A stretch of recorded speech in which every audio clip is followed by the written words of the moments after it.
Welcome, everyone, to Turn 2, a podcast where we discuss everything Hearthstone from cards, meta, and even drama on the scene.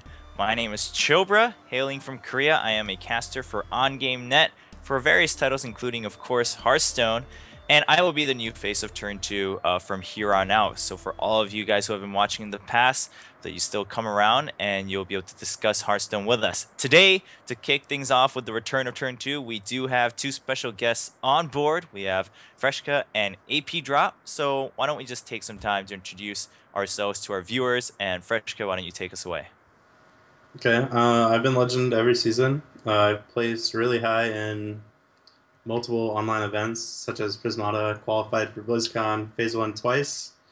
I've helped people like Admirable, Amaz, Firebat, Hosty, all of them prepare for their tournaments as well, and they've done really well.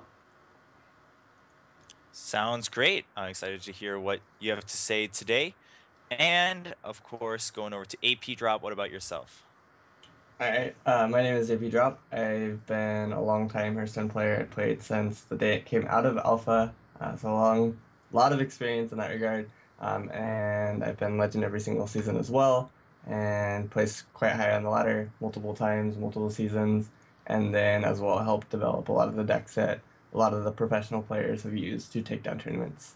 So, yeah. Awesome, awesome, awesome. Yeah. For those who have been following Hearthstone, maybe you've seen some of their some of their names pop up in deck creations and things like that, or if you've watched them stream. Both of you guys I know streaming here and there. So thank you so much for coming on today. Of course, today the big topic will be Goblins versus Gnomes, just released this week, I believe, by now for all regions. And there's a lot to talk about. I mean, people talking about certain metas maybe being dead or new metas coming back alive. And I'd love to hear what you guys have to say. But before we jump into that, let's reel it back a little bit. It's been a while since we had a chat for turn two. And I want to just say, both of you, what do you think of kind of the first, I guess, year of Hearthstone? Obviously, not since full release, but what did you think of it? How do you think the game grew, or even the tournament scene? Anything in your opinions? The first game has been, or the first year has been crazy. When they said that they're gonna make a card game, like a virtual card game, I thought it was gonna do okay because it's a Blizzard game and every Blizzard game does okay. But this game flew up into a huge esports, and I'm definitely glad it did. So it's been a crazy ride, both in terms of the actual game, the meta, and how much they can do with it being a virtual game, all the way to the esports scene. So it's definitely been exciting to see. Yeah, it's been a crazy ride for sure. I don't think any of us, including the guys at Blizzard, really expected it to be this big. I mean, what about you, Freshka? I just think it's insane about how much depth and thought there is in a game that you can only use 30 cards. Like, most card games, you have so many more, and there's so many more options of cards too. Because there's obviously they've been around a lot longer, but the amount of innovation you can do with such a small amount of cards is insane. Yeah, I know that was a hot topic when it first came out. Like, is 30 cards enough? I think we realized it definitely was, but people are starting to question whether that's going to change with new expansions. That's something to talk about as we go into GVG talk. But of course, a big way to wrap up the first year was BlizzCon, and I know for me, I mean, number one, the stage for the Hearthstone World Championship was crazy, and I just thought it really embodied what Hearthstone was supposed to be, right? It is supposed to be a little bit more casual. It's supposed to be easier to approach and also view. It's a better viewing experience. But then some other esports, I guess, that might be harder to follow. But what do you guys think of the BlizzCon stage and also just the tournament overall? Yeah, the stage was definitely something that we hadn't seen before. It wasn't your normal like double Titantron with just a bunch of seats in front of it. Super simple, super straight to the point. Here's the games, here's the players, here's what we're gonna do. This was a lot more laid back feeling with players or with the casters essentially behind the bar, just chilling out and and yeah, hanging out made it really relaxed. You had a fireplace, a huge one, so it made it definitely feel a lot more welcoming, a lot more like you could just relax and watch the games and not feel like it's something super serious, even though well they were playing for quite a bit of money, so it was definitely serious from the player side of things. Yeah, and I definitely thought they picked some really good casters for it as well. I think Hearthstone's a game like others where there might not be as much action going on in the game as far as eye appealing. Like obviously in StarCraft, you could see people's microing, and Counter Strike, there's like crazy shots happening and stuff. So I think in Hearthstone, commentating is way more important, and I think they picked a lot of good guys. Yeah, yeah. Casting in Hearthstone's been something of discussion among casters too. I myself having casted a couple games, and every time I meet up with other casters, it's just no one really thinks we've all found the golden way yet to, I guess, cast Hearthstone. I think for StarCraft and certain other games, for instance, mobile games, it's very clear cut, right? You have kind of a play-by-play and then one or two analysis to stick onto that. But for Hearthstone, you can't really do that because straight up play-by-play isn't what you want to see unless you're trying to listen to it on the radio.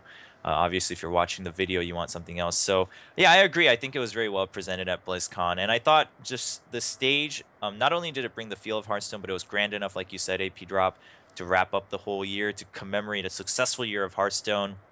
Of course, going on from there, before GVG was released, DreamHack was the last, I guess, big tournament, big offline tournament here for Hearthstone before GVG expansions came out. And I mean, I just want to touch upon that just because it was that last tournament with only classic cards.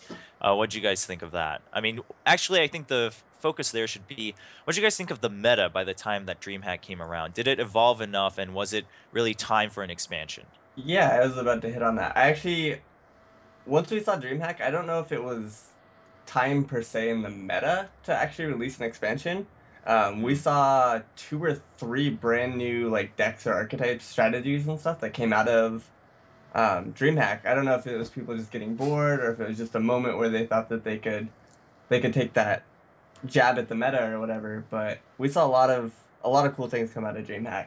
So I was definitely excited to see new cards, but maybe it could have waited another month or two in terms of the actual meta not doling out completely. That being said, I think a lot of people want to push back or push past the ladder meta of just like Hunter and Zoo. So I don't think most people will be upset about seeing that maybe go away. That's true. What about you, Freshka? Well, I think the meta we saw, like in the beginning, everybody was playing like Mage and Paladin, and like the meta just changes so much week to week, let alone like an entire year. So I think we could have kept going without more cards, but I'm definitely excited to have more stuff to play with. So, I myself, I played other card games very casually back in the day, physical card games. So I can't really say I have much experience from that, but I don't know if you guys do. But I know, talking to other people who have played other card games in the past, they were saying, well, you know what? Sometimes just releasing, things just quicker, it's gonna just help keep the game alive. I mean, the meta, even if it changes, it's not really gonna hurt the card game scene. What do you guys think? Mm, I think that's a pretty deep discussion because the more cards you add to a card pool could definitely be hurtful to say new players or something. So Mm, in that regard, I don't necessarily agree.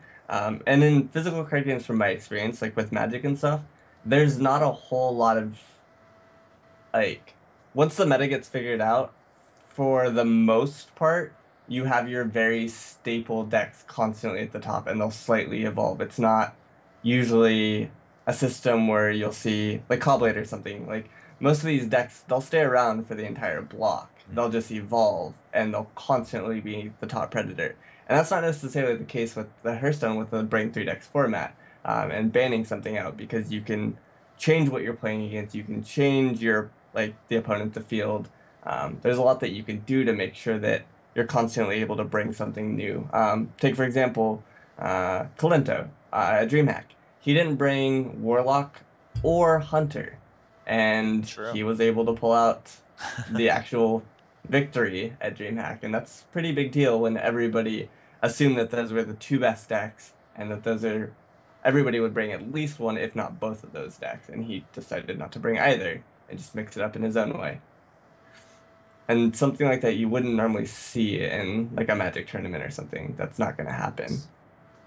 That's true. Yeah, I agree with what you said earlier about DreamHack. Yeah, in the competitive scene, the meta didn't really need the boost, but again, we'll see how the expansion affects that. Any thoughts on that yourself, Freshka? Yeah, I also come from Magic, so kind of what he touched on is pretty similar for me. And the problem with Magic is, if you take, for example, like Vintage, where you're allowed to use pretty much every card, then the game becomes like insane because you use like all the best cards that were ever printed, right? And if you release enough cards, then you need a format like Standard or to just ban cards, because if a card printed is used with it, it's just insane. And it's gonna be really tricky the more cards they add to stop that from happening. All right. Well, I think, now everyone's kind of waiting. Well, come on. So what do you think about the new cards? Of course, Goblins versus Gnomes has been released, and around 120 new cards coming out. Some, quite crazy, a lot of RNG going on, but some others also just being very solid drops here. And before we get into too much detail, just initial reactions to GVG. You think it's fun, or you're like a little bit wary of using the new cards? What do you guys think? I definitely think it's fun. Dove right in, no worry, just every single new deck that you could possibly try. We've been throwing stuff at the wall and just seeing kind of what sticks, because that's the most fun part, is for me at least, is just brewing with new things, getting new tools to try to outplay your opponent with, just straight up in deck construction. You can win games right there, and with all these new tools, there's definitely a lot of new avenues to do that. So definitely excited. Yeah, I've definitely been having fun just throwing things into my decks and see if they work. And even if they don't, it's been fun to find out how it works out. What about you, Freshka? Yeah, I definitely agree. Deck building is probably the funnest part about a card game, and I'm definitely interested in seeing what I can make, what other people can make, and kind of adapting to it as well. Like, you can't just have strong deck A against strong deck B, because there's always going to be like tech cards. So you need to figure out like a mixture in the middle, like be strong against most things. But whatever else is the strongest deck, you need to have advantage against that as well. So really Yeah. interesting. Well, I think it's time really to dig into the actual cards. Now, right before GVG actually got released, I know a lot of people were discussing Reynad talking about his picks for top 10 most OP new cards, with Unstable Portal actually being number 1. And we'll narrow it down to around 5, so that we can actually dig into each card. But what are your top 5 like OP cards? These are musts. Everyone's going to be wanting to use these and craft these. Mm. Well, okay, so that's a pretty, everyone wants to craft them. I don't know if everybody's gonna want to craft these, because Hearthstone's Okay. an interesting game where some cards seem really, really out there to a lot of people, but to some people, they're a lot better. Take Neptulon, for example. This is a card that myself and a few others think is absolutely insane. Even if you don't build a shell around it, just throwing Neptulon in a standard Shaman deck, just to pull essentially 4 random cards out of thin air that have synergy with each other, just to put tokens and dudes on the board, I think is insanely strong. Whereas if you're a new player, you might think, hey, that BGH target that pulls 4 cards that has nothing to do with my deck is probably bad. But as it turns out, that card's actually really, really good. There's so much value in that card that it's worth playing. So it's definitely one of my top 5. I think that Crackle is probably in everybody's top 5 for obvious reasons. That card just simply comes with far too much power. What else? Mech Warper. The card that gets mechs off the board, but also just has so much inherent power. Because unlike its vanilla counterpart, it has 1 extra toughness. It's a 2/3 for 2, which is really strong. And it continues to stack and go beyond the first minion. So in every regard other than requiring it to be a mech, it's just significantly better than... oh, I'm spacing on her name right now. The 2-drop 2/2 that does the same thing for vanilla minions. Oh, for the wow, it's been a while since I've used her too. Let's Yeah. bring that up here. Okay. I actually used to use her in all my decks when it first got released here. Yep, when Hearthstone first came out, I played her, and then I realized she was just bad. So she got the axe. The pint-sized summoner. Pint-sized, yeah, Yes. that's the that's word. it. Nailed I was it. like summoner, something summoner, but pint-sized summoner is what it was, yeah. So you can see the difference when one card can't even be named, and then the other Yeah. card's jammed in every list. Like, and then the other 2 cards, I guess, for my list were Muster for Battle. This is also another one of those cards that may feel a little bit weaker to players who aren't quite familiar with it or haven't faced it enough, because once they do, they'll realize the amount of value that comes on that one single card. It allows you to combat the board if you're against aggro. If you're against control, it puts up a big enough board that you can actually put a clock on your opponent. They have to deal with it, and you don't actually have to do anything else to the board. And then if you do end up doing anything to the board, you're probably following it up with cards like Quartermaster or something, which is a huge board swing. And then last but not least is the Priest Legendary Vol'jin. That'll probably be on everybody's top 5 as well, and for a good reason. That card on average is just a fire alley, and it can be so much more if you're facing down cards like Ysera or Malygos or something like that. Being able to essentially one-shot 9-cost legendaries is a pretty sweet deal. Yeah, of course, the Vol'jin, Holy Smite, or even just trading with a minion is the new hot thing for Prius these days. Before we dive into discussion about those cards, Freshca, I want to get your lists, and then we'll go down and see what matches up here. All right. This wasn't on my list originally this morning, but I played against a Moz today, and he absolutely made me the saddest human being alive. I cleared his board, played Tyrion, and he's playing Priest. So I'm like, all right, worst case scenario, he silences it or he deaths it. He double Shrink Misered and then stole it with Cabal. So Shrinkmeister needs to be nerfed. That's insane. The double, the double Shrinkmeister is pretty strong. Okay. Yeah, that was the card that almost made my list as well. There are some pretty crazy things that you can do with that, such as Shrinkmeister and opposing Sylvanas, and then Shadow Madness it, run it into another minion, and then steal the third one? What? How's that balanced? There's a lot of combos you can do with that for sure. Yeah, the card's nuts. Also, we'll continue with Priest for now, I guess. Vol'jin is insane. I think it could replace Shadow or Death in Priest, at least one of the slots, because normally they're running 2. Right. But I think Vol'jin's just a minion. It essentially does the same thing. Mech Warper, for obvious reasons, it lets you get board states otherwise you couldn't. Jeeves, I think, is insane. It allows for aggro decks to kind of have the feel that Aggro Paladin used to have, because you used to just dump your hand and then draw an entire new one. But this one's actually more consistent and gives you a minion that also benefits other minions because he's a mech. And the last one would be Goblin Blast Mage for me. Goblin Blast Mage. Yeah. Okay, that's not one I've heard too often.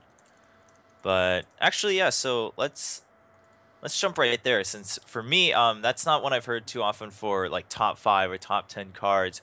Goblin Blast Mage, why is it on your list? Well, it has really good stats for its mana cost already. And the fact that you could kill 1 to 2 minions on top of developing your board, it's crazy. And if they don't have a board, then it's just 4 damage to their face. And if you're playing an aggro deck, it's almost having an extra fireball with a Yeti on it. That's true. What are your thoughts on the Blast Mage Apdrop? Yeah, we've been both playing essentially the same list. The card's nuts. It's, what is that, 13 essentially stats worth of, or anti-stats if you count the damage that you're probably going to deal to your opponent's minions on one card. And the synergy is not hard to get off. It's not hard to get a mech on the board. And then against Hunter or something where all their minions are 1 toughness or something, it's insane. Yeah, I don't know if I quite put it at top 10 or top 5 rather, but it's definitely a strong contender. I could definitely see why he would put it there. It's really, really strong all around. Yeah, I've definitely tested with it for Mage the first couple games I tried. For me, I tried Mage first because I made a deal with Stream. I was like, all right, the first class legendary I draw is the class I'm going to test, and of course, it was Flame Leviathan. So I'm so Mage it was sorry. for me. Yeah, it was a sad day for me. I just spent a whole day trying to make Flame Leviathan work for me, and it wasn't working. But the Blast Mage definitely strong. But I think actually maybe one of the reasons it's been a little bit overshadowed is just there's so much other stuff that's been a little bit crazier that people are overlooking this. But I agree with Freshka that, and what you said too, stat wise, Apdrop, just given the number of stats it's getting for 4 mana, it's a lot of stuff, and I think we'll see it quite often for mage decks, at least especially on ladder. But let's look at some of these other stuff. So the two that have overlapped for you guys, at least on today's list, was Vol'jin and Mech Warper, and I think Vol'jin, I mean, you guys covered it, but so talking about replacing in decks, right? I think that's the part that a lot of the community sometimes overlooks when we look at cards before they're released. We're like, okay, well, this card's super strong or it's not, but then you have to think about, would you replace it, and what would you replace it with, or what would you replace for that in that mana slot? For Vol'jin, you guys talked about Shadow Word Death now perhaps not being necessary for the Prius decks. How do you think that works? Well, Go ahead. okay. I think Shadow Word Death used to be a 2 of like auto include because there were so many 5/5s, and they printed even more big creatures like 6/9s and 7/7s and just 8/8s, like insane amount of big creatures.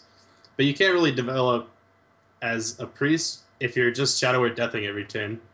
So Hmm. it allows you to like put a minion out, take its health, and kill it pretty easily with whatever minion you had on the board.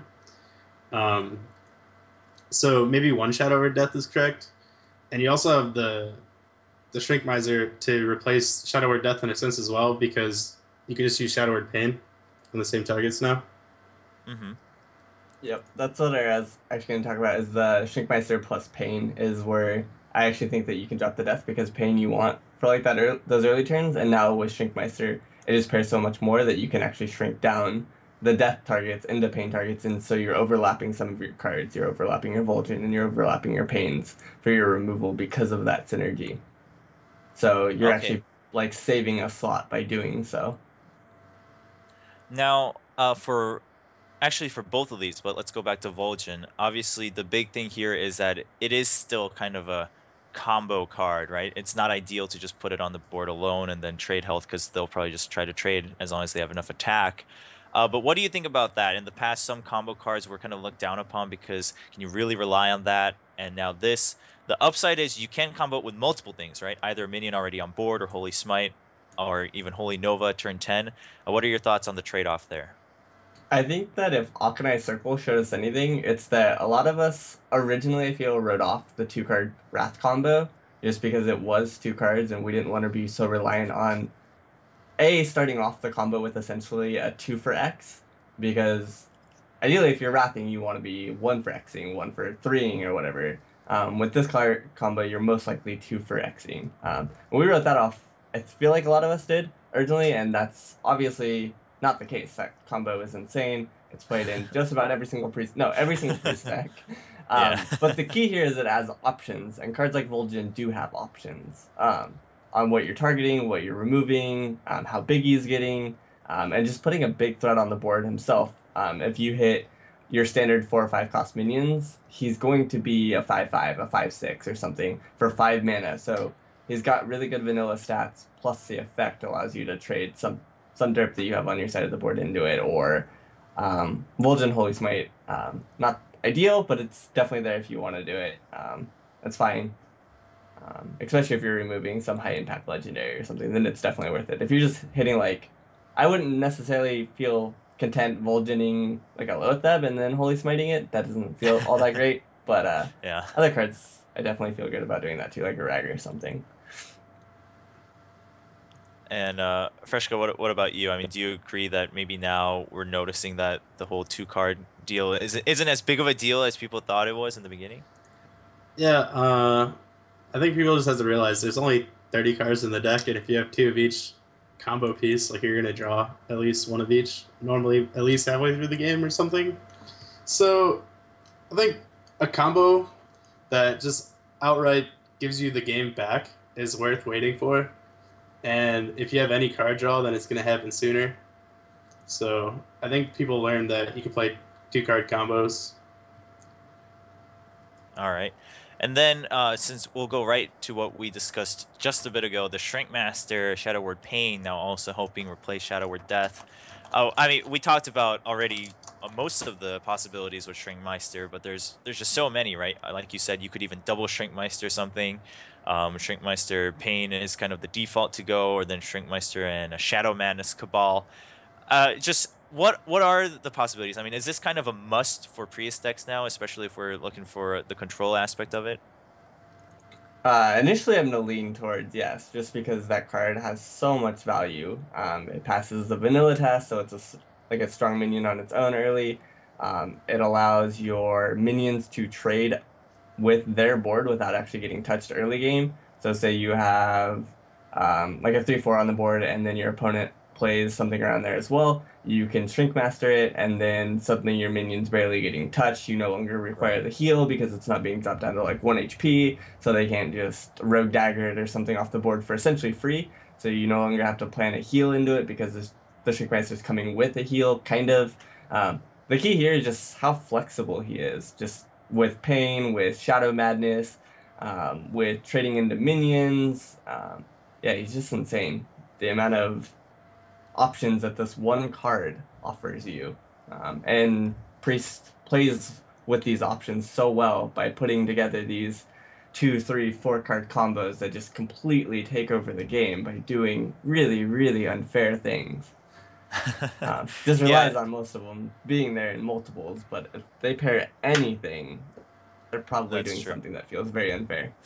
Yeah, yeah. I mean, that, like you said, there's just so many options. And on that note, I actually want to ask you, Freshka, and feel free to add on before you answer my question. But would you say then that it's better to, or I guess it depends on your opponent, quite frankly. But how often? What do you think the ratio is going to be of like Shrinkmeister being more useful late game for to get rid of those, maybe like Sylvanas or something like that, like you mentioned for the big combos, maybe just for early trade, or is that 100% just dependent on your opponent's deck? Uh, well, it's on your opponent's deck and like the situation you get put in. Hmm. Like, if you have another form of removal, maybe you could wait. But if you're staring down at a 5/5 and you have the ability to shrink it and kill it, like it's gonna be really hard not to if you don't have another option. All right, yeah. I mean, that's the thing with Hearthstone, though. You can't discuss too many hypotheticals, I guess. But yeah, Stringmeister, it's been the big thing. I mean, when I saw it announced at BlizzCon, I was like, that guy, it's gonna Yeah. show up all the time in Prius decks, at least in the first month or so for sure. And I don't think it'll ever really go away, but we'll see just how common or how annoying it really becomes. And going off from there, of course, another one that was overlapped for both of you guys was Mech Warper. Now, you compared it with the pint-sized summoner. I think that's a good comparison. But then you did say, of course, the trade here is that you do need mechs to kind of take advantage of that. Then how useful is that going to be? Like that you're forced to use mechs. Are the other mechs good enough that you're going to have quite a few in any class, or is this kind of class dependent? I would say class dependent. I don't initially. I'm gonna go out on a limb here or something, but I don't see like priest mechs being very useful for the most part. Okay. But there are obvious strategies. We've been showing and talking about the mage one, and that just has a lot of synergy. Even when you run other cards that aren't mechs, so you run uh, the double mech warper, and then you run the 2/1 for 1 that has the death rattle. It doesn't matter what the death Hmm. rattle is; Yeah. it just has the death rattle, so it synergizes with the mech warper for costing cheap. But you also get the synergy of the death rattle for your undertaker. We've had turn 2 and turn 3 like 4 man or 4 minion boards. Like that's so hard to come back from. If you see somebody go coin mech warper and then the next turn mech warper minion, you just lose the game. Like there's no coming back from that. That's too much power, too fast, and they're too durable because they're 2/3s, which I think is absolutely insane. Um, they put so much power on that card. So no, it doesn't go in every deck. Yes, it requires mechs. Mechs aren't gonna be good in every deck, but for those that are mech based, this card's gonna show up and it's gonna show up huge because it's not the first minion, it's all your minions. So on say even turn 4, you could be playing your turn 6 setup play, your 2 drop and your 4 drop or whatever. Like It's just Sure. so strong how fast it accelerates you. Yeah, what about you, Freshka? Yeah, I just like the screenshot. The first two games we were playing the deck, we had that screenshot. It's absolutely insane. Um, it's crazy. Like you get cheaper minions, you get Hmm. the ability to refill your hand because of mech synergy as well, and the aggro deck's just crazy. I think warrior mechs might be okay. I haven't gotten to test it yet, but I think their legendary is even a mech. It is. So Yeah, yeah, yeah. I think mechs are really strong, and I think any class mech deck will be viable because there are a lot of mechs, but I don't know if it's going to be the optimal uh, class to use mechs all the time. So All right. Yeah, we'll see. But like you said, AP drop the opening, right? The opening with the mech warpers definitely seems to be something everyone's vying for on ladder right now. Um, Everybody jocks for position on that card. Yeah, if you see that card, you kill that card on the spot. yeah, Like, all resources go. Like, that card has to die. Doesn't matter what you burn, how many preps you do, that card needs to die. yeah, prep I think shiv. I think that that those kind of cards actually are showing up quite a bit in GVG, where it's just the cards where if you leave it alone, it's just gonna become unmanageable. Like Micro Machine, obviously you can kill it off easily like game 2, but the damage stacks up so fast. Things like that. We can discuss more about how that's gonna affect the meta here later when we discuss actual meta control here for GVG. But let's talk about some of these other strong cards you guys mentioned. I actually want to jump right to Neptulon, because like you said, AP drop. I was very skeptical about this card personally, and a lot of people were. They were like, "Really? I mean, Murlocs, like, who's gonna want to play that?" Poor Shaman didn't get a good legendary. But again, can you kind of expand on why you think it's worth, playing? Yeah, value. So much value. That card is insane. So you get your standard 7/7 for 7. Yes, it gets BDH. Yes, it's sad. Um, and that's unfortunate. But something's got to eat the BDH eventually. Like, that's just what happens. Um, but it draws you 4 cards from outside the game. So this is 4 additional cards that you can use. That means against control, when you're constantly going like 1 for 1 or whatever with them, or maybe 2 for 1 back and forth both ways with storms and their removal or whatever. Eventually, you'll come to the point where you're near fatigue, and this card gives you 4 cards out of nowhere. Shaman has a lot of ways of using just blank totems to gain value. Whether it's Defender, Flame Tongue, Bloodlust, if you might, stuff like that. So it's very good in that regard. But these 4 cards aren't blank. They often have synergy. And if you've seen the pulls that you get off Neptulon, a lot of the times you're getting like a commander and then like 3 random minions, maybe like the one that gives HP, or the one that puts 2 into play, or whatever. A lot of these cards are going to have synergy or cold lights, and then you're just drawing the game further. Um, it's just really, really good that they have that cohesive strategy. They're all really cheap, so the overload on the card doesn't matter that much. You're either waiting until super late and it's turn 10, so overload 3 is you're basically going back to 7 mana, but you're playing Shaman. You just got 4 Murlocs. Murlocs are really cheap, and Shaman cards by nature are cheaper than other cards because you pay for them a turn ahead of time with the overload mechanic. So you're able to use, even if you do it on 7, next turn you'll overload on 8 to 5, and with 5 mana you can still do quite a bit with Shaman. That's not an issue. You can't flame or fire rally, but you can do just about everything else that you'd want to do. Um, and yeah, it just puts so many cards that they have to answer, and if they're only answering all of those tokens or whatever you want to look at them as 1-for-1s, they're gonna lose the game based on that alone. So yeah, Kurt's absolutely bonkers. Even again in a non-Murloc deck, you have to have no synergy in your deck for him. Just standard Shaman, Neptulon, ridiculously strong. All right. I mean, yeah, that's the part I was a little bit surprised to hear, but do you agree with that, Fresh Guy? I saw you just kind of like laughing when he said value, like as if you thought Yeah, 100% that was true. no, it is. Me and AP Drop play a lot, and we grew decks together, so we had the same consensus, and we think that card belongs in Shaman decks. Um, Shaman has a lot of single target removal, and it does have a problem generating card draw sometimes. A lot of people will play maybe Azure Drake or uh, the T4 engineer, Nomish engineer, and That way you draw like one card and you get a little minion out. This you get a 7/7, you draw 4 cards. Like it doesn't matter that they're Murlocs. Like they're still minions with decent stats.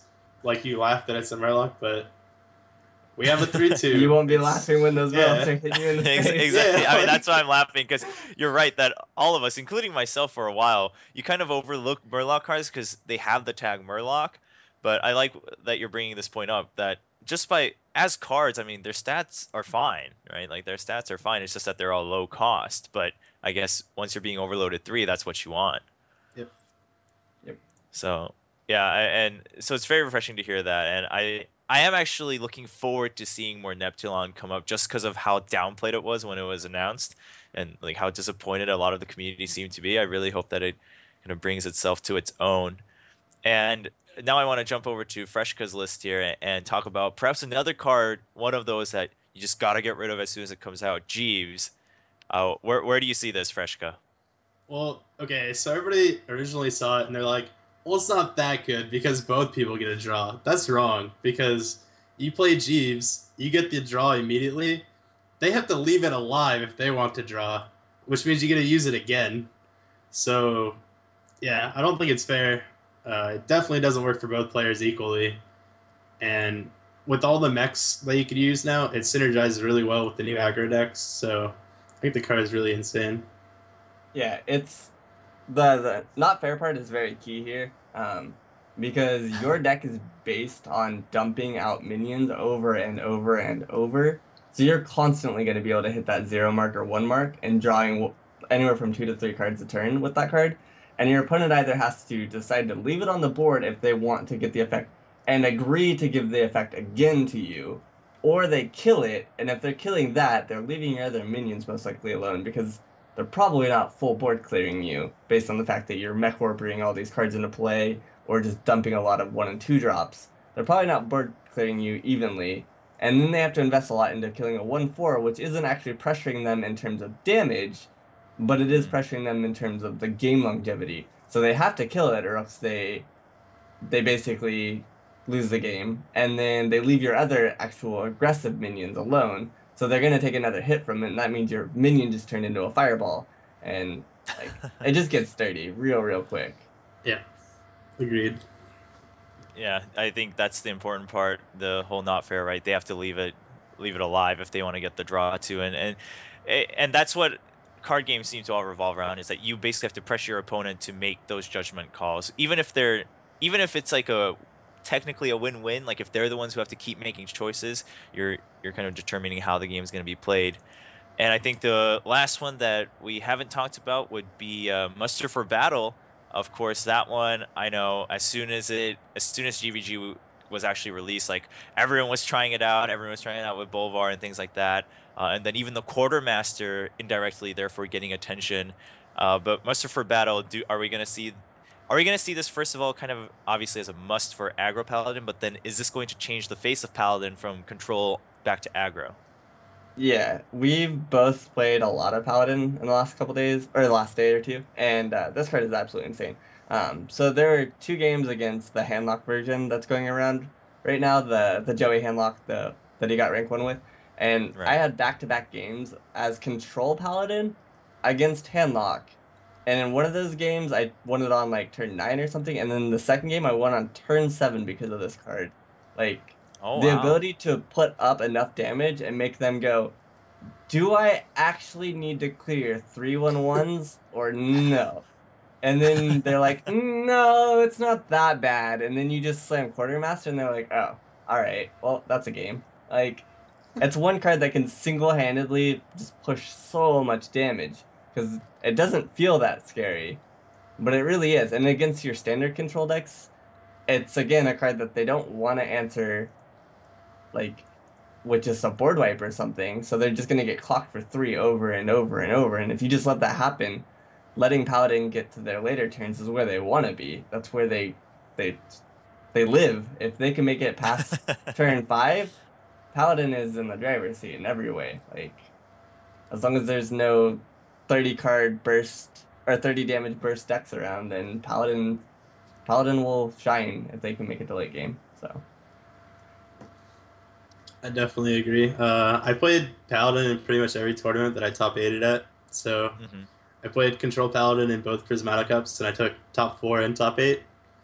And I think Muster for Battle is not only an aggro Paladin, it's in every Paladin. Like, it's 7 mana worth of efficiency for 3.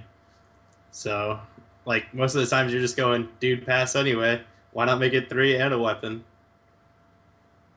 All Yeah, right, and that yeah. 1/4 weapon isn't something to scoff at either. Like early game, 1 damage is enough to get you those assist kills, like to send a 1 mana minion and or one of the dudes and something else at a juggler. Like it'll pick up the assist kills, and your life is a resource. So even if you're not fully clearing, just picking up assist kills with the weapon is worth it. Absolutely, yeah. Life being a resource is a huge thing to think about when you're using those weapons. So, yeah, I think that wraps up, of course, our top fives here. And I agree, Muster for Battle, uh, everyone was really excited about it. I think it's really paying off and meeting those expectations for everyone. So, personally, I've always liked Paladin too. I never played it too much, but I liked the idea of Paladin. Anytime someone came up with a new like control Paladin deck, and when people were still being able to like hit #1 ranks with Paladin decks, I was very excited for that. But I'm glad that Muster for Battle will bring some fresh change for Paladins. But now that we've talked about all the strong cards, right, that we've seen in Goblins versus Gnomes, and these are things that people have expected, I want to talk about what you think the top 5 flops are in terms of cards released. Like these cards, like don't bother using them, dust them right away, that kind of rank. Are there even any cards that you would rank at that place? I think first off, I want to point out that the flops in Hearthstone aren't always flops, and you should keep an open mind. Like, if there's anything that I playing agree. this game for the year and a half that I have, it's that cards that have been really, really, really bad turned out to be really strong. Tankmaster was a card that went from unplayable, Yeah. instant dust, turn it into anything else, to nerf this card, holy crap, get it out of my life. Like, and then like same thing with Black Knight. That card was virtually unplayed. And this was before the Sludge Belter meta, so even before everybody started playing Taunt in every deck, that card started seeing play in most decks. So I wouldn't rule out anything, but you can take pretty safe gambits that most of these cards won't see a lot of play. And I think that I kind of want to start off on one of these kind of cards that does hedge a lot on the meta, and Mhm. that's Hemet Nessingway or Nessingray. Sorry, I don't play WoW, so I'm probably butchering the crap out of that. But Nestingware, yeah. yeah, I personally think that's a huge flop. The It's kind of like your BK but for Beast, and that's cool. But like more people run taunts and more people run Beasts. It also has worse vanilla stats, and I think that that's where it actually flops the hardest. Is the fact Mm. that it has 3 HP for such a high investment minion that may not actually get value. If you're playing control and you have a BK, sometimes you can just play the BK as a 4/5 and be like, okay, I overpaid. I didn't get to use my hero power this turn. That sucks, but I still have a 5 HP minion on the board to combat and trade with. Not with Nessingray. That's 3 HP. That thing is gonna die to just about everything. Like, it's for me, it's the biggest like legendary flop. And that's probably one of the biggest ways to flop is to open a pack and see that guy and you just demoralize. Like that is not what you want to see. Right on. What about your other ones here? Do you have any more, or do you think I that kind of? do. All Yeah. right. Well, let's hear them down the list, and then if we want to, and Freshka, feel free to jump in and kind of talk about the cards that he's discussed. Okay. The next one up is Cobalt Guardian. The reason that I think that this is a really big flop is even if that guy came into play with Divine Shield, I don't think it'd see play. The fact that you have to play a mech to give him Divine Shield and he still won't see play is pretty upsetting. Because I I'm like the seeing a trend. idea. I like the idea of seeing a card that um, has this continuous effect to put a bubble on him and stuff like that. But again, 3 HP is just not enough. Like, Yeah, and that's that's the trend I'm seeing. he doesn't start with the Divine Shield either. It's a big deal that you have to play him on 7 or something just to get it, or play a card like a target dummy like in your Paladin deck. I don't know about that. Just not sure. But you can get spare parts and bounce your O2 and give it Divine Shield again. Oh, That's asleep. true. I mean, the synergy, we didn't think about it. But yeah, so far, I mean, we're looking at obviously these high mana costs that can be wiped easily. But what are some other ones? I mean, I'm hoping to see ones that don't just fit that trend here. Dark Whispers. It might No. kind of fit that Hey, that no, trend. no, I think that card's good. All right, we have two cards I know we're gonna disagree on here, which is why I put the second one. But Dark Whispers is the first. Um, it's gonna be awkward, and I know that somebody's gonna send me a screenshot of me dying to this card because some dude played it on turn 6, and I'm like, I can't kill 5 wisps. Or do I really want to kill 5 wisps? No, and then he's like, double Double Savage Savage Roar. Roar. And I'm just like, Yeah. I guess you win.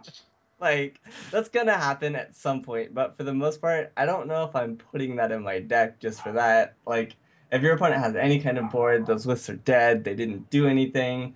I guess you can give a minion +5/+5, but then you're asking to get 2 for 1. Nobody likes getting 2 for 1. That's not good value. So yeah, you said you disagree. Shoot. Alright, I think the card might have a spot. Like, you have Power of the Wild to go with it.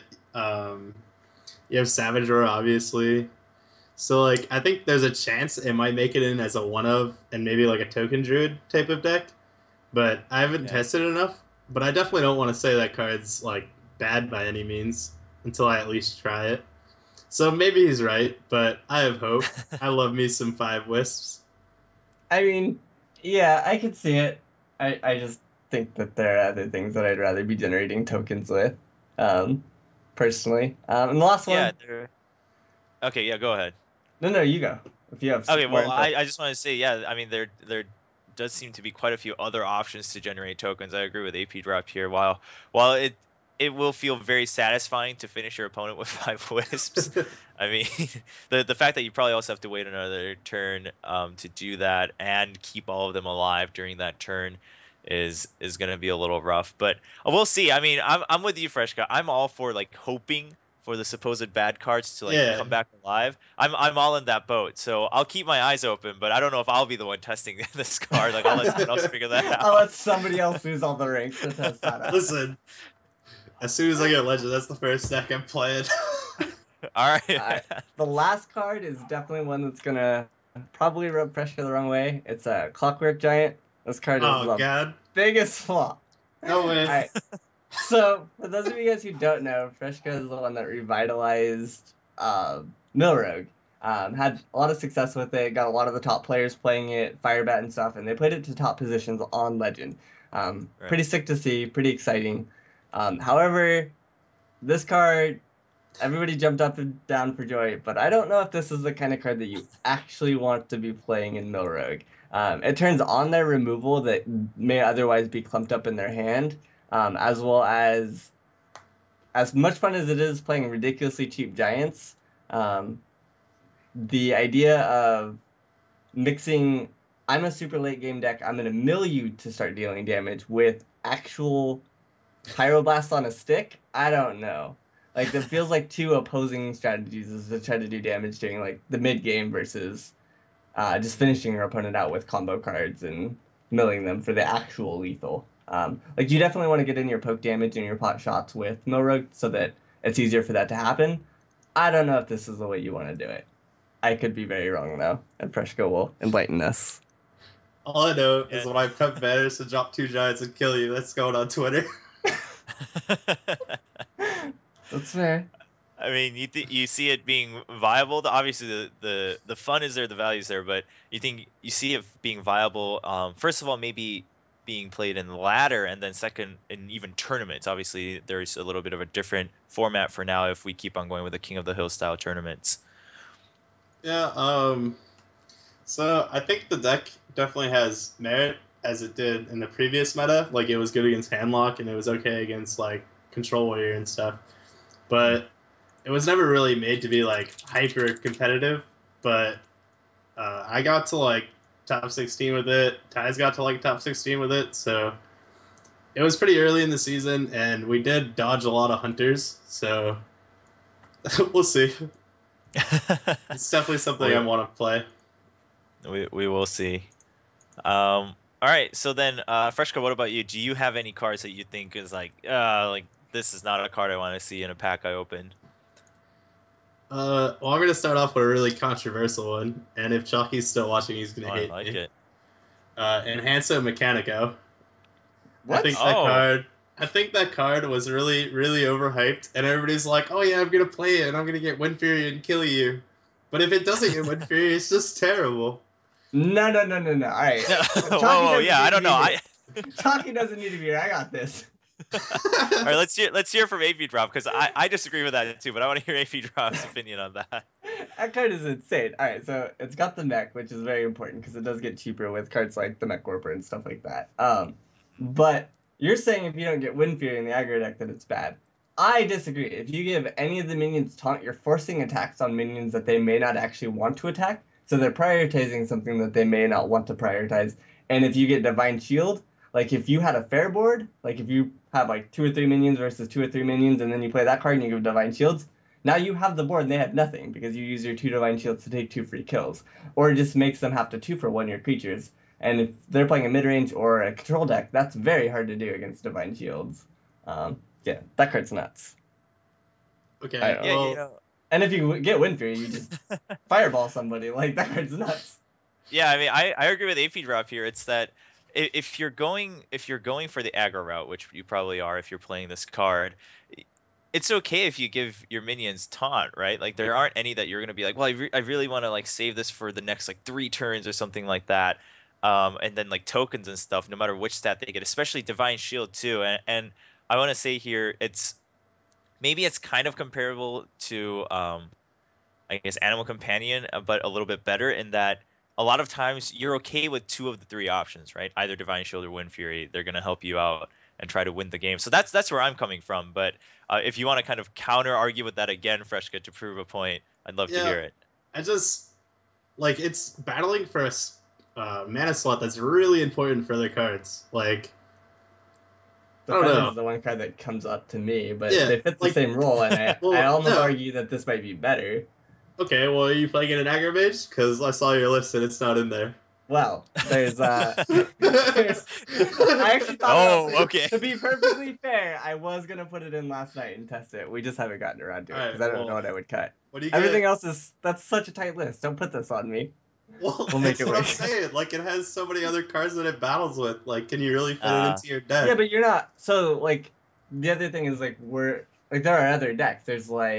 There's Shaman, there's Zoo, where you may not actually be using Jeeves or something. We're using Jeeves. Those decks you may not be using Jeeves because you have the hero power, you have, or you just want to do it to a bunch of random totems and wolves or something. Like, I think it's 2 different kind of decks. Do I want to put it in the deck that wants you dead on turn 4, or do I want to put it in the deck that wants to like more fight for the board and isn't so much YOLOing damage across the board? Like, if you're YOLOing damage, you need the Wind Fury for the most part. But if you're fighting, and I'd rather just have other cards that are just more aggressive, or after I've dumped my hand, I can draw a whole new hand. But if you're fighting for the board with, like, Shaman or, again, Zoo or something, then I think Enhancer Mechanico becomes much more appealing.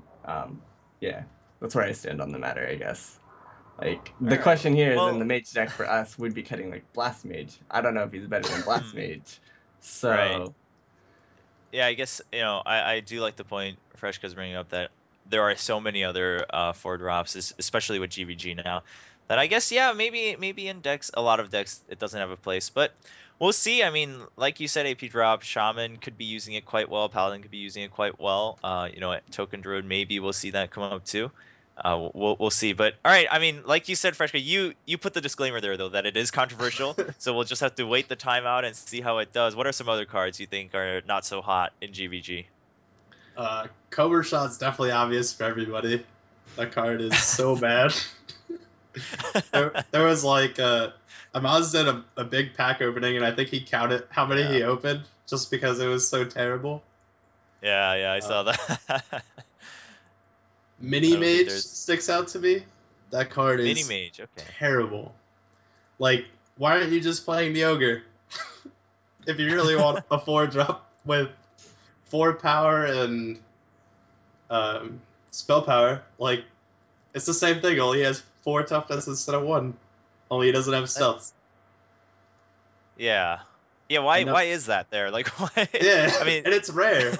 And it's rare. Like, what is The that? only saving grace to that card, and it's a very small one, is the stealth. So if you play cards like Ancient Mage or something, you could maybe come up with some burn deck or something with it, and like Shaman or something where you do that, and then Ancient Mage, and then all of a sudden you've got quite a bit of spell power that's snuck under. The issue is that it has 1 HP because there are so many things that do 1 HP between all the AoE whirlwinds and sheeps and then all the jugglers that are flying around. Like that card just dies is the Yep. issue. But maybe in some random meta where it goes super control and people stop running their 1 damage random board wipes or something, maybe it could see play. But I seriously doubt it. It's a pretty big flop.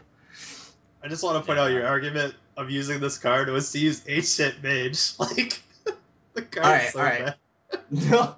Okay, so I can argue that too. Okay. That card is hilarious. If you there was a mage deck. This was near the end of the season. Yeah, Zeus. That was running around that would play. It was freeze mage, and they would Alex you, and then they would they could use their fireballs recklessly and stuff like that because on turn 9 or 10 they would play Thalnos, Apprentice, which makes your spells cost 1 less, and then they would Ancient Mage both of them. So you'd have 3 spell power on board, and then they would Frostbolt Lance you, and you're dead. And like they didn't even have to use a Fireball or a Pyroblast in that combo. Like it was insane. So I could definitely see something like that popping up where you have the Ancient Mage already on board, and then the next turn you play Thanos plus or the sneaky dude, Yeah, the and then mage, you yeah. mini mage, and then you play Thanos Ancestral Mage, and then you crackle bolt lava burst their face or something. Pretty unlikely, but I did want to give it a counter argument just. If you play that on stream, I'll watch. Okay, yeah, I mean, argument's sake. I like hearing the counter argument, even if it's unlikely. But I agree with Freshka on the Cobra Shot and the mini mage so far. Yeah, Cobra Shot. There's no saving grace. That card sucks. No, yeah, that's. There's no counter argument. It's hard to argue for that card. Like, let's be real here. Yeah. And then another one where I saw it on Reddit, people are like, I can unleash the hounds and then play King of Beasts. I do not agree. That is not where I want to be playing Hunter. I'd rather Alright, just play King of Beasts? King of Beasts. Yeah, I think King of Beasts is really bad. I'm pretty sure it's silenceable. It dies to so much stuff that it's 5 health, and on turn 5, and I guess turn 8 if you really want to do that combo. Yeah. It just, why aren't you playing like, I don't know, good 5-drops like Lothab or any other 5-drop that came from GVG? I think King of Beasts is a really big bust, but they can have their fun, I guess, with Unleash the Hounds. Yeah, I mean, King of Beasts being a taunt, a 2/6 to begin with, I guess. I mean, the Sludge Belcher is going to be a lot more reliable if you want to go for a 5-drop taunt or something like that. Yeah, exactly. If that's what you want to be protecting, you might as well just take the very consistent taunt type sticky versus the very bad one. But I agree. Well. Mostly a bust. It is a beast though, so hype. Kappa. Yeah, I can kill command on turn 8. I mean, yeah, but when this comes through, right, Hemet will be in the meta too then, so like we'll see all those cards come back. That'll be a fun All time the to bust. We'll be looking back on this in sadness. Yeah. We read the meta. We got everything all wrong. Do you have one more, or is that it for your bust here? Let's go with Mechangear Thermoplug. Yeah. that card. Yeah. Now, before you start, I want to say the one game I got to play at BlizzCon, I got Mechangear Thermoplug, and I absolutely beasted it. Right, I absolutely beasted it against the enemy, just trading nonstop. But let's hear for the argument that it's a flop, because I do agree that it's a flop. Okay, so I think it's really cool that you get value the turn you play. Like, you play it and you trade some minions and you get value out of it. But it's a more expensive version of a card we already have the option of using. Only we get Leper Gnomes instead of our minions back. And then on top of that, it dies to Big Game Hunter, whereas the old card didn't. The old card being That's can't odd. remember its That's name. sweet. That's You're Eight talking mana, about KT, what, 8 Kel'Thuzad. mana? Yeah, Oh, Kel'Thuzad. KT. Oh, Kel'Thuzad. yeah, Mother. okay. Yeah. I don't use that card either, so. All right on. But if you're gonna use something that gets value after minions die, like you might as well use Kel'Thuzad. It has better stats for its mana, and it gives you real minions back instead of just leper gnomes. I'm sure Nimsh disagrees because he is the leper gnome king, but No, I'm pretty Yeah. sure even he agrees. Okay. Yeah, I have It's to like, say, this like, card's sweet, but I don't think he'd take it actually serious. So I think he would agree, and that card was Yeah. meant for him. yeah, that card was made just because somebody at Blizzard really liked Nimsh. but it's probably not. Yeah, we're probably not going to see much play from it. I mean, we might see it here in the random decks now and then on ladder or something like that. But I have to agree. Well, I think we got a good look at GVG, and like you guys said, especially Apdrop, like you said in the beginning, obviously even the flops, keep an open mind. Like you said, Tinkmaster I think is a great example of like, this card is nonsense. Why is this in Hearthstone? And then it became too strong that it just had to be nerfed, real hard, so that people would stop just having their games ruined by Tinkmaster. So yeah, I do look forward to the day that some of these cards make it in, like Dark Whispers, maybe that, like winning a tournament, something like that. That's a day I look forward to. But today is not that day, as far as we can tell. And now that we've talked about, kind of the strongest and maybe the weakest cards, regardless of strength, what are your favorites? I'll kick it off, and I'll say Matter Bomber is my favorite. Right, I'm all about the RNG. More RNG, the better for me. Mad Bomber was my favorite in Vanilla Hearthstone, so Matter Bomber naturally takes that spot. But what about you guys? I'm actually a pretty big fan of Matter Bomber. In like mid-rangey control decks, I think that it's really good against aggro. Like I've seen so many of these cards played in Arena and a few constructed games, and every single time it seemed to be pretty good in terms of board clearing and stuff. You obviously have the time where it just flips backwards and hits you 6 times in the face, but for the most part, I feel like it's kind of one of those cards that's maybe worth that like 90-10 risk or whatever, where it could actually see play. Maybe you just run Bomb Bobber instead, but it could see play. And it's just a lot of fun, especially like if you do that on Stream Chobra, then your chat's probably gonna freak out. Like that's just a fun card. So it's definitely Mad Bomber definitely lethal fits the for favorite. 6. Right? One time, 7 minions on board. I think mine's pretty easy to guess for anybody that knows me. It's just Trade Prince Galliarix. This card to me is absolutely insane. It has so many stats for a 6-drop, and then it goes in my old school favorite deck, which is Tempo Rogue.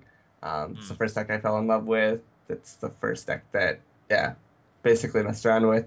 And it was good for a very long time. And this card might be able to revitalize that just because it does make what Tempo Rogue's fault is into like a strength. So Tempo Rogue's a deck that plays a very fair game by playing a very minion-based board state. And you basically have the board for the turns 1 through 5.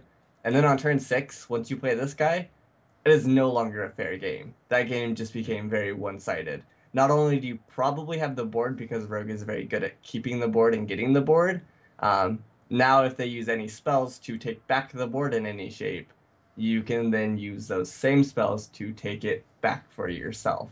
And then he's just very hard to kill. He's not BGHable, and there's not very many cards that just one-shot minions. Recycle might see some play. Siphon's a card that definitely is good against it, but even if they do, you get a Siphon. The only deck that plays Siphon is Handlock. If I get a Siphon against Handlock, I'm pretty content with siphoning something of theirs back. It's all around, I think, pretty fun and good. But yeah, that's the card I'm most excited for sure. All right, what about you, Freshca? I had a really tough time with this. There's a few of them that I was really happy to see, but I guess the overall favorite would be Dr. Boom for sure. I just threw him in every deck. If anybody was watching me yesterday, he was in my Druid deck, he was in my Paladin deck. He's just going in everything. Yeah, I crafted that dude gold yesterday. He's so good. He's awesome. So good.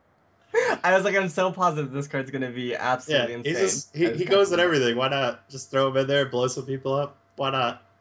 Yeah, I mean, I definitely I got him in one of my first packs too, so I've been playing him, but I wasn't quite sure if he was that strong. You guys think it's kind of a well, first of all, you guys think it's a card. I'm hearing that it's one where you can just put in any deck and you'll probably see some value and success out of it. I mean, not any deck. You don't want it in like your aggro deck, but you're Well, definitely gonna okay, Yeah, play. yeah. He's definitely going in all of your mid-range control decks. I think.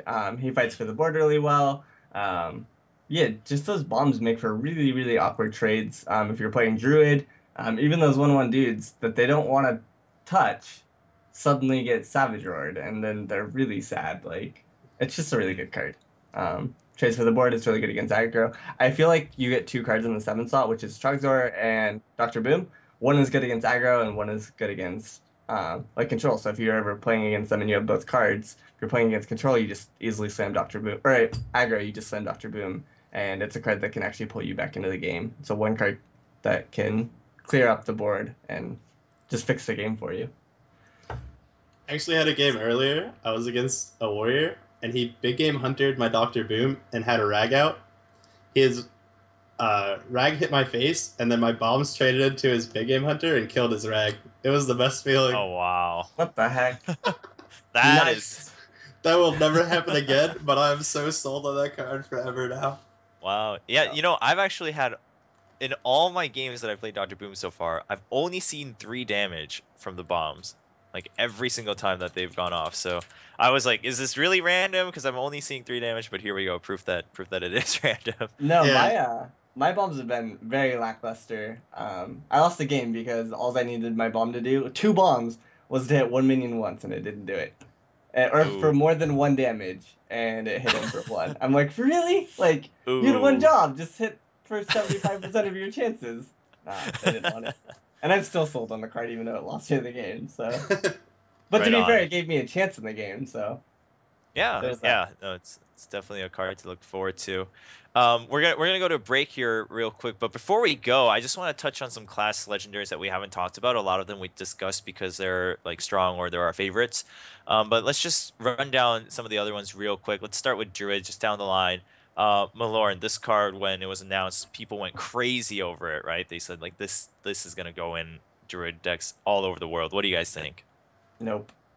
Nope. Okay. Well, all right. Discussion over. All right, we're going to break, guys. We'll be back after this. I think it's okay. Druid just has so many 7-drops. Ancient Alert, 2 times in every single one, pretty much.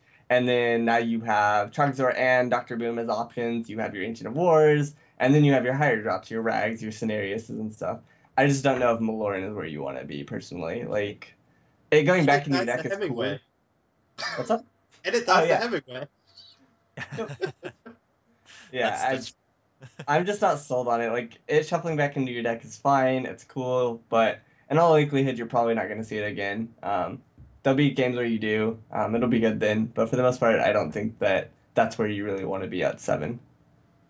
Yeah. And then the other thing is, Druid is really good about not running BGH targets. Obviously, we just added Dr. Boom, but if you don't, and you don't have Rag and you just have like Cenarius and Lore and then Trogzor, then you have no BGH targets and you're just giving them a free one.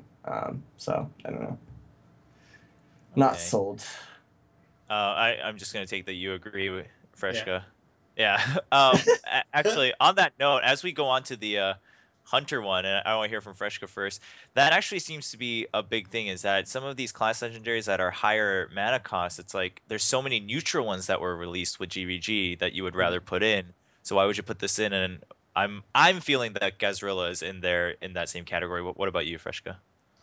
Well, we did just see Firebat play it, but I'm really skeptical about this card because for 7 mana, I want something that does something right away, or at least has an ability that makes it punishing to try to kill it.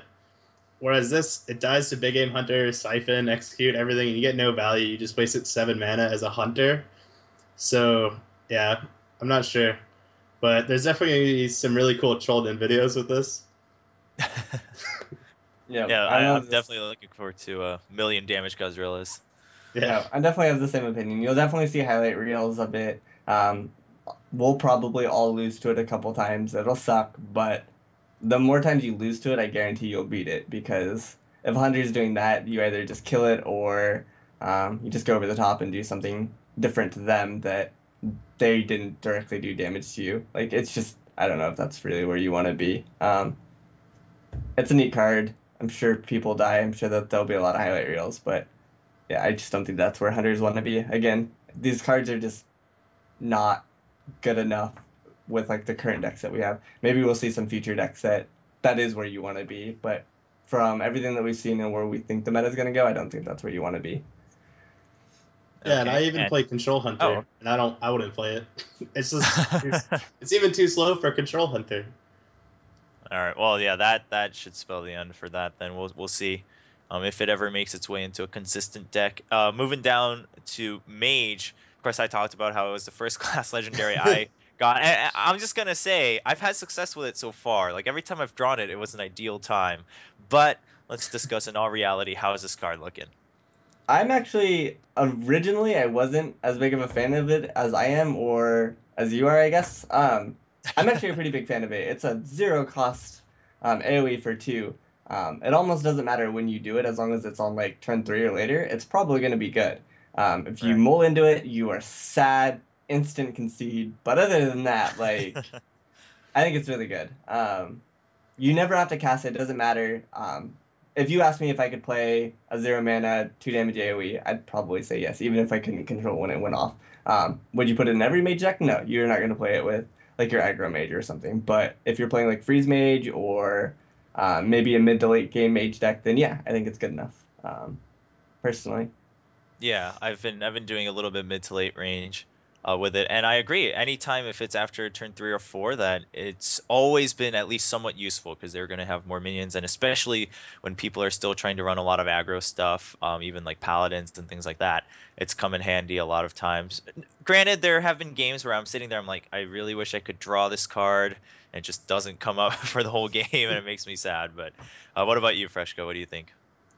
It's a really interesting card to talk about. Like, if you draw it at the right time, obviously it could win you the game, but I'm not really sold on it. And if it is played, it's only going to be in Freeze Mage. So, and it can also like if you have Ice Block up and you draw this card and you die, like you're gonna be really sad. That's true. We'll see. We'll see if it makes it into. I'm actually interested to see if it makes it into any competitive decks later down the road. But as we do want to jump to a break, we're gonna run down the other ones real quick. Bolvar 4 Dragon for Paladins. People said poor Paladins when it was announced, but then people said give him a chance, especially the muster for battle. What do you guys think? I'm definitely gonna give him a chance.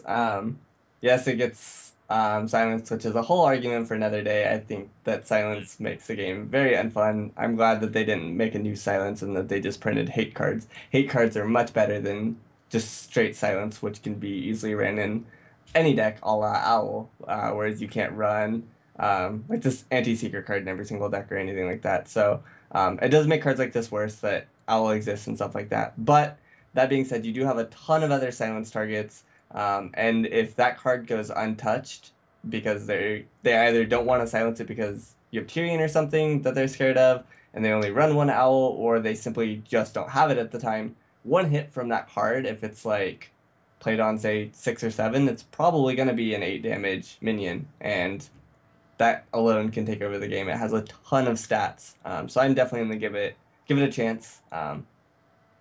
Yeah, side of things. Yeah. And do you have anything you want to add, Freshka? I'm definitely all for giving cards chances, but if you top deck this and you're in a situation where you're kind of fighting for the board, you're gonna be really upset. Like, I think if you're if you top decking as Paladin, you're probably already losing. lay on hands, you're fine. Yeah, but I'm not saying cut lay on hands for this. Like, Just run 2 lay on hands, cut this guy. just take away all the chances of possibly top decking Yeah. him. I don't All know. right. Like, Well, he has some good stats, so we'll see. But for right now, I don't yeah. think he's very good.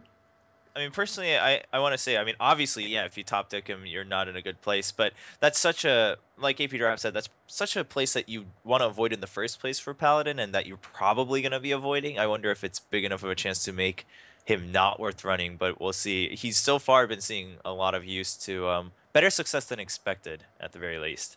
And we talked about Vol'jin, Trade Prince, Neptulon, and then let's go to our last two. Mal'Ganis for Warlock. Now this one was considered very strong, and I think still is. What about you guys? I'll let AP Oh well, AP drops talk like about it. looking He's not very so upset. happy. Alright, so I guess I'll start off with the obvious. The effect is insanely strong. It does essentially give you a second character, whatever, that they have to go through it unless they use everybody's favorite card, Owl. Then they have to go through it. The issue here that I have with this card is in the deck that you want to build it around. I could maybe see this in like Handlock or something. I don't know if you ever want a second or a third life, I guess, because you have Draxus already. But if you want a third life, maybe you play this card. But and the obvious archetype, which is just Demon Lock, I feel like if turn 9 comes and you're not already winning the game or winning the game with the current board, it's probably not going to do you much. It feels more like a win more card than anything. If you Void Caller it into play, that is the dream. But I feel like you probably run a bunch of other demons, so that may be unlikely. And most people are going to try to find a way to not even let your Void Caller go off. If at all costs, whether that's just straight ignoring it and going to your face and racing you, or again, silencing or anything like that. And again, this is why I hate silence, because it makes cool cards like Void Caller, Mal'Ganis and stuff like that become much more risky to play because it becomes a very dead card in your hand. It's good, but I honestly don't think it'll see play personally. But it's definitely the kind of card that I could be very, very, very wrong on. I don't know. It's definitely powerful enough for people to try. But yeah. Yeah, I am yeah, not definitely. convinced. It's definitely very tempting when you first look at it to want to put it in like all your decks to test it out.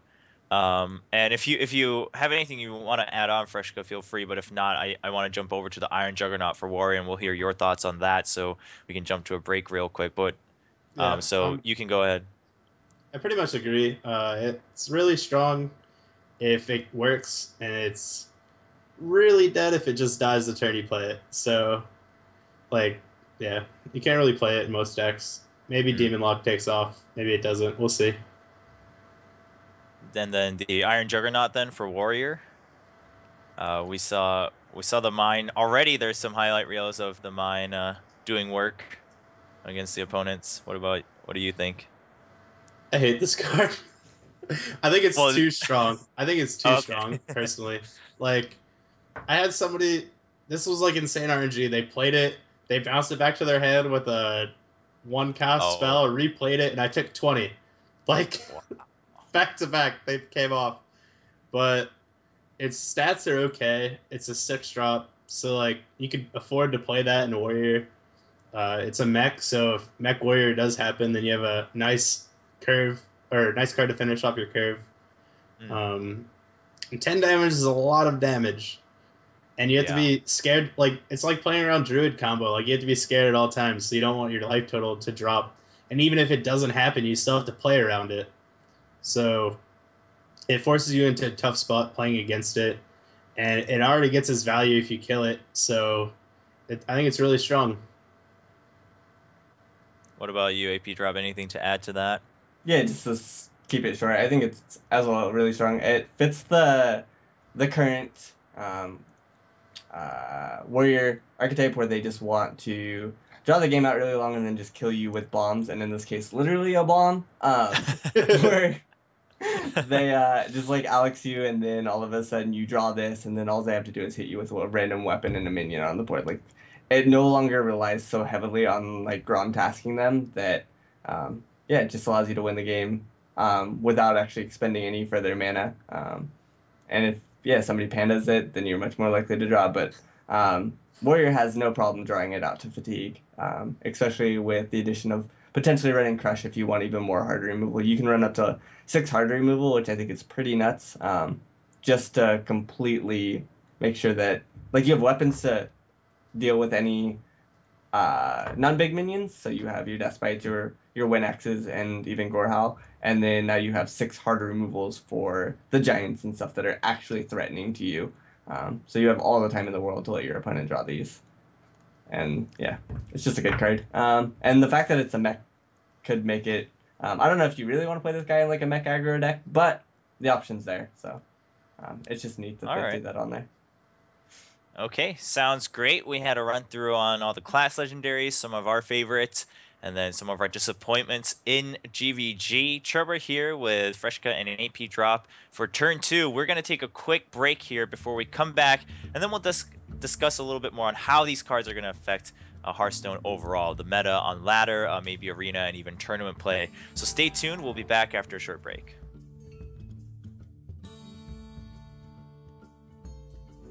Welcome back, everyone, to Turn 2, a podcast about Hearthstone, everything Hearthstone from cards, metas, to even drama on the scene, if there is any. My name's Chobra, back here with Freshca and Apdrop. We've been discussing a lot of Goblins versus Gnomes today, and we're going to continue that to now discuss overall how that changes the game. I want to kick things off with something I talked with Blackout really quickly earlier when we were on Tabletop, and Handlock kind of seems to be highlighted now in the first couple days, but Blackout was saying, well, I don't know if it'll stick around because now there's so many BGH targets in other classes too, that once everyone starts running BGH, Handlock naturally will die out a little bit. What are your thoughts on that, the two of you? Die, I'm not sure. It's definitely proven in the first couple of days to be really strong. I've played a lot of players that are playing either Joey's list or variants of it, and it's a really strong deck.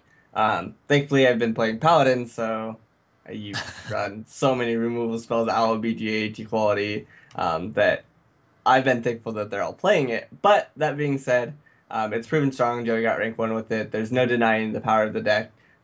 They swapped out a few cards, and they got cards like Dark Bomb, and Dark Bomb has definitely proven that even without the freeze effect that the mage gets for the same cost and damage, that it's a really, really strong card for that deck or that class and stuff.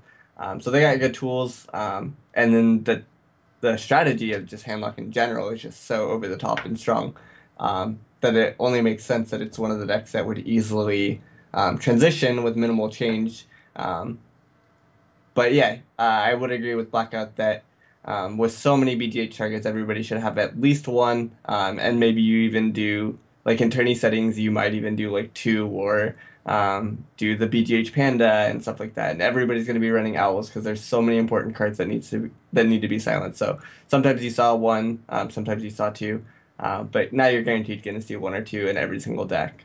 So it's definitely possible that with all of the hate running around that it could fade out. Who knows? It's, again, such a strong archetype that it may not matter and it may still persist. That's just something that we'll have to wait and see.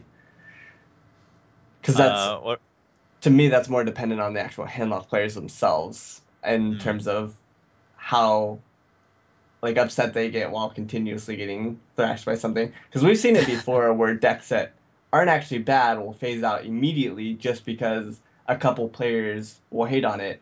Miracle is a deck that constantly would come in and out of favor really, really quickly because players such as like Reynad or something would hate on it, and everybody would think it would be dead. Like when Lothab got printed, everybody thought it was dead. A lot of people stopped playing it, but then like 5 days later or whatever, it immediately came back into being one of the strongest decks in the format because players, rather than getting upset over it, just persisted through it and then realized that it was actually still good. So it just takes that persistence to push something. And you can see metas fall just based on like the ladder behavior and the players' attitude towards decks. You see that a lot where people hate on certain cards or something and they're deemed trash until one player plays it and then all of a sudden it's broken. Oh my god, there's this card's OP. Like, it happens so often. It just takes one person. Yeah. What about you, Freshka? So, speaking in tournament settings, people would run Handlock because it beats Priest and Miracle Rogue. And I think most people have been playing Zoo already in tournaments. And if Miracle Rogue does stop being played or is played a lot less or their win condition changes or whatever, maybe you don't need it as much. And I think Priest, with all their new tools, could actually handle Handlock a lot easier, with their Legendary being one of them, and Shrink Miser. So maybe it's not needed, and then maybe people don't play it in tournaments at all. But in that regard, maybe somebody plays it just as a surprise factor then.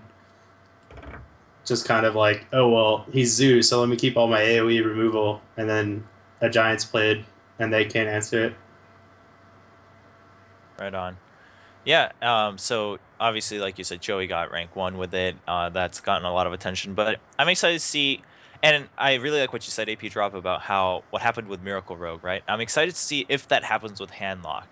As much as personally, I'm not a fan of playing against it, since I mained Priest in Hearthstone, and yeah, like you just said, it wasn't a fun it wasn't a fun matchup for me, but I would like to see some variations on it. I think the deck itself is pretty neat. So we'll see how that goes through. Actually, I'm going to switch the order here because we're talking about decks possibly dying out. Let's talk about Miracle Rogue itself. A lot of people said the nerf to Gadget Sand. That's going to just completely kill off Miracle, like they said with Loatheb. But is that true? I mean, someone already made a case for spare parts, perhaps bringing that back. Yeah, so this is my baby, so I guess this is my question, pretty much. I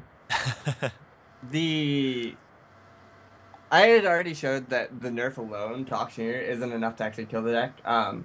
Everybody just started playing, like, we had already all pretty much pushed towards the Malygos version anyways, and the nerf actually just pushed it further in that direction. Yes, the token version, yes, the double cold version got a lot weaker, but the Malygos version actually didn't suffer almost at all. There are a couple games where it was noticeable, but for the most part, you push for the late game anyways. You survive the early and the mid game, and then you just win late game. So you're saving your Auctioneer anyways for a couple extra turns a lot of the time. So I don't think it mattered that much. That being said, the power creep of GVG as a whole could kill the archetype, just because.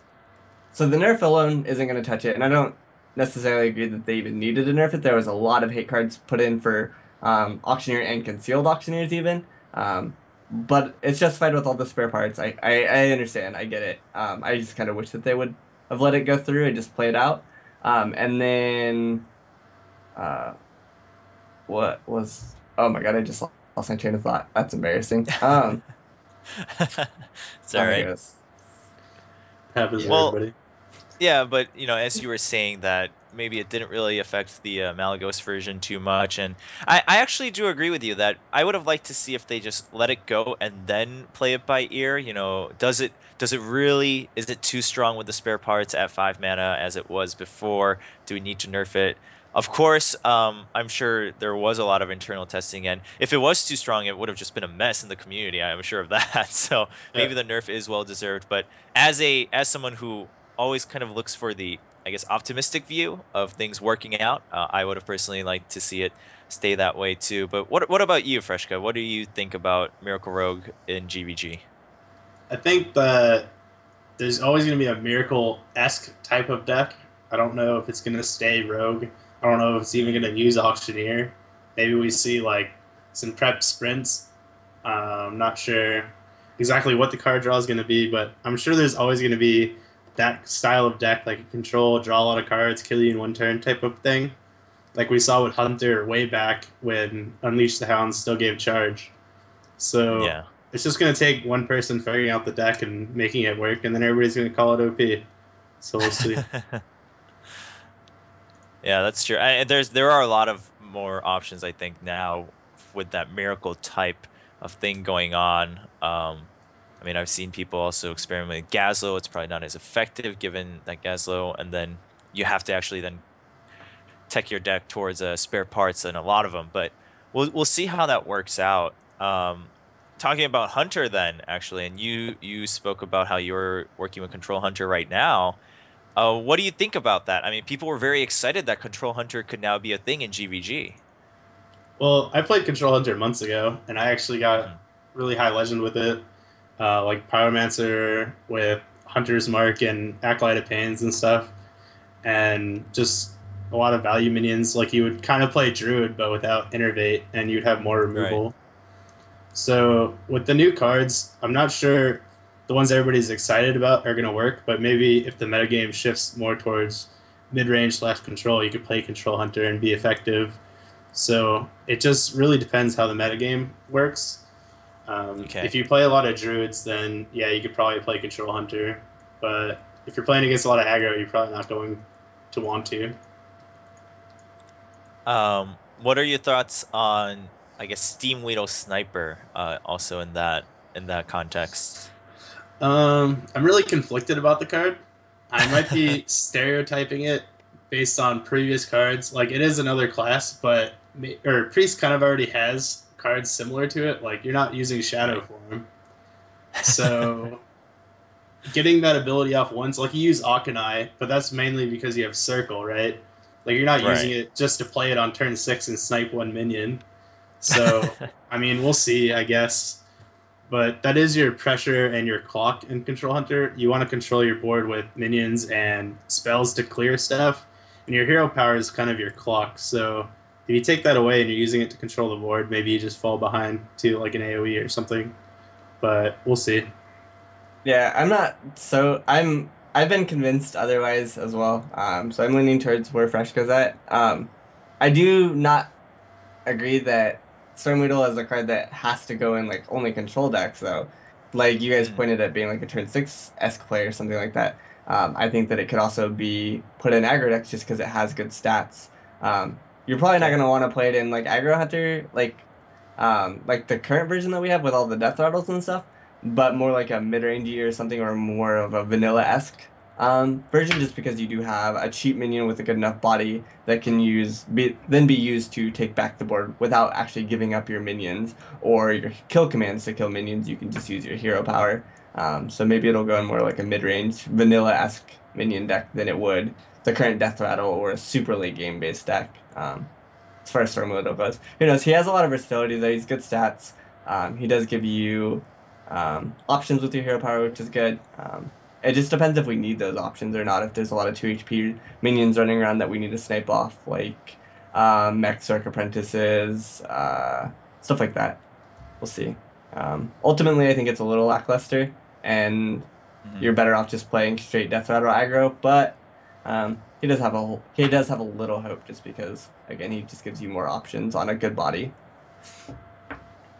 All right. Yeah, I hope that not just with the sniper, but that more variations of things like Control Hunter and come into play because while we have seen variations, especially on tournament settings, like you said in the beginning of the podcast Apdrop, on ladder, it's kind of been the same thing over and over again, right? Like Zoo, Handlock, Hunters just going all the way up to the top. And we see of course, the best players managing to bring up different decks, but anywhere from even say like rank 10 through 1 before legendary, right? That's kind of all pretty similar. And even in legendary, people there was a period of time where everyone's like, here's another hunter, like it's just gonna be another same game. Do you think GVG will affect that a lot, or do you think it will just affect it for like the first month or so, and then we'll fall back into the similar decks just with one or two different cards? Similar decks in the terms of just seeing Zoo and Hunter, or similar decks in the fact that Just we'll see. no, Zoo and Hunter, I mean. Um, I mean, I think that they both got the tools that they needed to persist and remain. So for a while, I think that that will remain to be the two dominant decks that you'll see on ladder as far as just sheer numbers, just because they're so cheap, so straightforward, and their general game plan. And I'm not talking necessarily like skill here. You can argue whatever you want in terms of which decks take more skill or whatever. But just based on sheer simplicity that it can be played in a very simplistic manner and how cheap it is, it's the go-to deck for a lot of people. I know a lot of people's first decks that they get Legend with, for example, was Zoo. And I don't think that's going to change. I think that most people are going to play mech-based Zoo or Death Rattle Straight Hunter because they're so cheap, so effective, and you can get in so many games so fast that I think that that's going to be primarily what most people are going to be messing with, especially if they don't have the ability to throw down like 120 bucks on GVG or whatever it might be. Um, but yeah, you can also see the same thing change as far as like the mage deck that we've been kind of touting. It's the same thing. It only runs 4 rares, I think. It's ridiculously Mm. cheap to make, and it's super strong in what it does. So it's another one of those really cheap, really frustrating decks to play against. Um, Same strategy, just go for face, and for the most part, make your acceptable trades. And then it costs nothing to make, so it has very easy access for most players to it who just want to switch it up to a different aggro based deck. Now, Freshka, I kind of want to jump off of that and ask you then. A lot of people have been debating. Obviously, again, it's a tough question. I'm putting you in the spotlight because it's only been 3 days, and who knows what's going to happen. But a lot of people have been debating: did GVG change the tempo of the game too much? Like, did it make it maybe too fast? Some people were saying with the mechs and stuff. Everyone's trying to put out early mechs and things like that. Do you think that's a trend we're going to see, or just like we did in the beginning of Hearthstone, it's going to figure itself out, and there will be counters to counters to counters, and we'll just be in a game of rock paper scissors? Well, I think aggro decks are just going to be seen the most no matter what, mainly because the cards are cheap. People also on ladder didn't want to play super drawn out games because you had to win so many games to get to legend. Um, but I think it's definitely too early to say what decks we are going to see a lot of. But I'm pretty sure there's going to at least be one or two aggro decks in there. And those are going to be the games you remember the most. Like, oh, I died on turn 4. I hate this game. But you're definitely going to see more innovative ways of playing aggro, I guess, because there are cards like the Mage Mech where you can clear board while developing your board. Um, and hopefully we go back to more of tempo style rather than just, I'm going to ignore your board and hit you and we'll see who wins first. Right. Yeah, I do miss a lot of the tempo decks, like you said, Apdrop Tempo Rogue, one that I wish had stuck around for a lot longer. But there are variations still out there in other classes too, and we'll see if GVG can help change that. And now I want to talk about, of course, the two other settings. We've talked a lot about ladder right now, but then there's arena and then there's tournaments.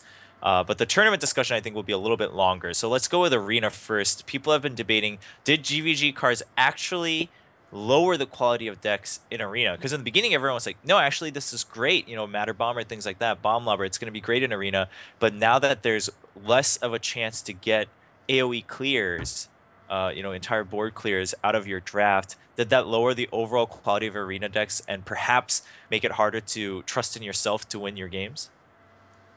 Mm, I don't play a lot of arenas, so I can't talk like expertly on this, Hmm. but I can say that I feel that removing access to Flame Strike, like even just changing like the rarity on cards, is always an option that Blizzard has to limit Right. access that they could Hmm. look into, like changing Flame Strike from an uncommon to a rare suddenly makes it a lot less prominent. And I don't actually think that's a bad thing. I don't think that having insane AoE is good for the game, because it does remove minion-based decks from viability. Like if I'm just gonna play the whole game, it's like old Freeze Mage.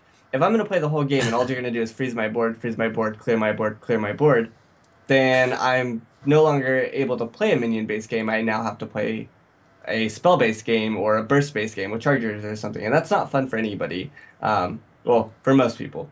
I feel like most people would rather play with minions and feel like they won a fair-based game based on the board state and based on outplaying your opponent with trades or better utilized spells and stuff like that. And I feel like in Arena that holds true as well, that the player that can make the best trades or the most advantageous trades overall should win the game. It's not the person who pulls the most flame strikes in their mage deck. I can't count the amount of major arenas that I've seen screenshotted at 12 wins where they have like 5 pyro or 5 flame strikes, and it doesn't matter that they drafted such a heavy top end because all they're doing is full clearing your board every single turn. Every time they can get like 3 or more minions, they do it over and over, and I don't think that's fun. So I definitely think it's better. But in terms of drafting exactly what you want in Arena, yeah, that got worse. You got 120 new cards. That's a lot of new cards that you gained access to. You can no longer go through Arena and draft exactly what you want or plan ahead for certain synergies. You have to go for Mm. more general synergies with your, just like either I'm attempting to draft mech and I hope I get it enough or whatever, but you're no longer going for like 2 card combos. Right. What about your thoughts, Freshka? I definitely think it increased the skill cap on Arena. So like Okay. you're not gonna get like some random players who maybe just started playing the game and they happen to draft like a bunch of true silvers and some consecrates and they just win because they drafted better. Now there's gonna be more decisions and the curves are gonna be better because you have more options. So I think that better players are gonna start winning more often in arena, and it's going to be less likely that you get blown out by a bunch of AOE. So I think that was really good overall to add more cards to it. All right. Yeah, sounds good. I guess personally, I do agree with what both of you guys said. You guys kind of said it in the same vein. We will have to wait and see, but I agree that regardless of whether people think that's actually lowering the quality or whatnot, not as much AoE is a little bit more fun, because it tests your metal for the actual control of the board and whatnot and things like that, and your drafting too. Like you said, AP drop, you can't rely on those like dream synergies anymore. It really has to be about direct value of the card, which is what Arena was supposed to be about anyway in the beginning. Drafting the actual value of the cards and determining what will bring you the best value standalone. So we'll see how that evolves. I mean, like you said, the best players are still able to get 12 wins. We've seen that. We've seen screenshots. We've seen streams. So I don't think we're too worried about that changing. Now, tournament, there are two things I want to talk about. But first, let's talk about how do you think GVG is going to affect tournament decks given the current trending tournament format? And then I want to talk briefly about other formats because I know there has been discussion all the time, of course, about using a sideboard. There was a big community tournament hosted recently, and they did a kind of review on how that happened and how it worked out for the players. So we'll discuss both of those aspects. But let's first talk about GVG in current tournament formats. What do you think is going to be the new big trend? That's such a It's hard hard. question for Yeah, you put I on the know. We're spot so for. early. It's 3 days into the season. We've barely seen the new decks start emerging. Everybody is still experimenting. Um, yeah, it's really hard to judge. I think that banning will be a lot more awkward now because a lot of the decks have a lot more options, which I think is a good thing and a bad thing. It's good that people have a lot more options in terms of whether they want to build their decks aggro based on like mechs or something. Like even Warrior, mech based Warrior might be viable as like a mid rangey aggro type thing. Mage is now like we had previously occasionally we saw aggro mage, but that was very rare. Now we could see very, very aggro-esque mech-based mages and stuff like that. So you don't actually know what you're getting when your opponent just shows you, here's my 4 classes or whatever, what do you want to ban?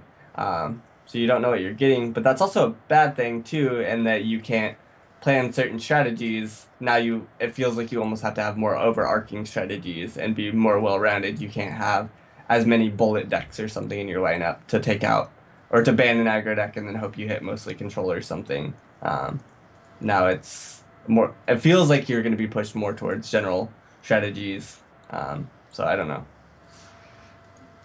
All right. What about you, Freshka?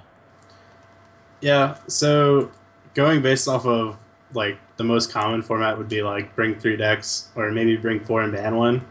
You would kind of be able to pinpoint at least what most people are going to play. So like 3 decks, A, B, C, and then you build your decks to beat those.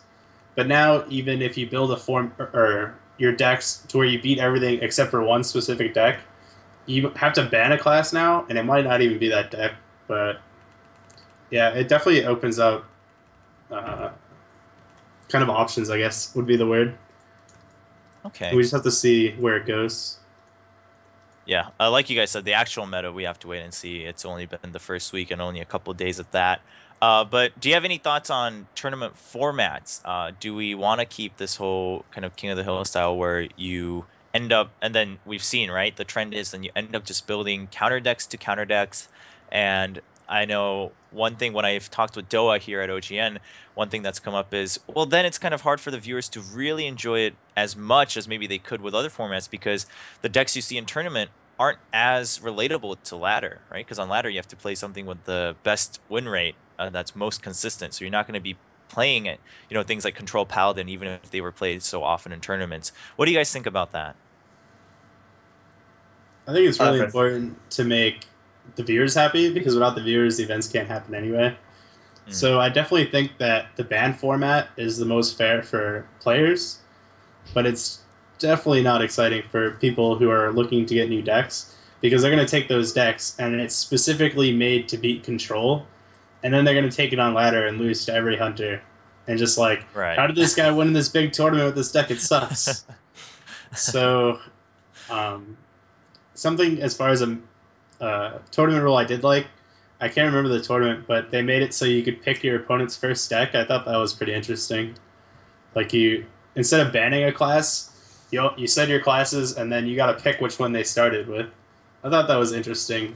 I'm not sure if it's um, really a fair format or if like more RNG because you don't know exactly what they're going to pick, so you might just get counterpicked right off the bat. So I'm not sure, but it was definitely interesting. You're both picking your opponent's deck, right? Yeah, So then that, Right. I don't know, there's a little bit of mind game to that, but I feel like in general you just like 2 out of 3 it. Like you're like, well, is my opponent playing 2 aggro decks or 2 control decks? And then you just force Right. them yeah, on that, and then I don't know. There's like a little bit of mind games, but I almost think that that's kind of just like blind picking, anyways. I don't know. It yeah, feels almost the same. It's just reverse mind game with reverse or reverse mind pick with reverse mind games. You're still seemingly hoping for the outs, but I don't know. It feels forced, so. Hmm. yeah. I don't know how I feel about that. And there are other tournaments like ESL was running the ladder based essentially tournament where they Right. blind picked all of your matchups for you, or the first 3 matchups for you, and then if it went to games 4 and 5, you got to pick, knowing what your opponent has access to, which is neat to see. I was a big fan of that. Um, it's a little bit more representative of the decks that you should be seeing. But even then, you can still bring your bullet decks. It's not like you're completely outed just because you're still gonna know the 3 most popular decks. Like ladder, it has that to a degree, but you have to assume that most players are doing a little bit more out of the box things for the most part. Like it's not like they take if you track 100 games that they're just gonna pull the 3 most popular decks. Like that's not gonna happen. They're probably gonna pick 1 or 2 of the most popular decks, and then they're gonna pick some very uncommon deck to completely throw you off that's weighted against your decks or something. So there's a lot of options, and no format's going to directly represent ladder or vice versa. Right. Ladder's never going to directly represent training play, so there's definitely a disconnect in that terms. But I think that's just something the players are going to have to eventually come to terms with, is that they should be able to look at a deck and judge that it shouldn't be good on ladder, and that it was only good in this situation because they did it for X reason. Um, and yeah, it might be a little bit harsh to say, but if they're not having success with it, it's probably because they're not thinking about the game on a very analytical level, and maybe they shouldn't have success until they start doing that. That might be a little harsh, but that is the reality. You got to be able to look at the game objectively and then break it down for yourself. And if you're not doing that, then I don't know. You're gonna need to find some help somewhere along the line in terms of getting to that point. Yeah, sounds good. Yeah, I saw the format with ESO done recently with kind of the new idea of the ladder idea, I guess, as you put it. So that's interesting to see. I'm sure, again, it's only been the first year, right? We talked about it in the beginning of the podcast. It's only been 1 year, so I'm sure we'll still see some adjustments made, some big changes maybe in tournament formats and things like that. And the game will continue to evolve. So I'm very excited to see what 2015 will have in store for all of us in Hearthstone. Now, we're going to start wrapping up the show here a little bit, but before we wrap up, let's just talk about some more, I guess, lighter topics, right? Um, First up, I mean, the whole deal, right, with the classic packs and people bringing back the idea, yeah, like maybe 9 slots is really all we can handle. I mean, there's not much to really discuss here, but I mean, what can you say? Was it really just the excitement? You know, people just getting caught up in the excitement. Did either of you guys make that mistake? I mean, putting you on the spot here.